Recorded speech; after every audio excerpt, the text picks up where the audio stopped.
জানো, কদিন খুব মন খারাপ করছিল।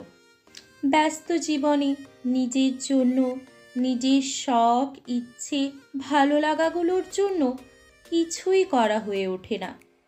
আমি জানি এই ব্যস্ত জেনারেশনে এটা আমাদের সকলেরই সমস্যা।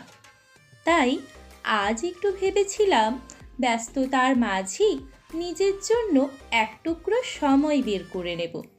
যেই ভাবা সেই কাজ। অনেক দিন ধরেই আমার ফোনের পুরনো ব্যাক কভারটা চেঞ্জ করব ভাবছিলাম। আজ রং তুলি হাতে নিয়ে সেই পুরনো কভারটার ওপর আঁকিবুকি আঁকতে শুরু করলাম।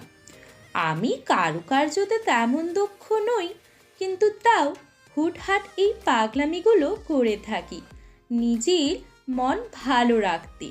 এই পাগলামিগুলোই আমার উদাসীনতার ঔষধ। ভাবলাম তোমাদের সাথেও এই ঔষধ একটু ভাগ করা যাক। তোমাদের সাথে গল্প করতে করতে আমার আঁকিবুকি প্রায় শেষ।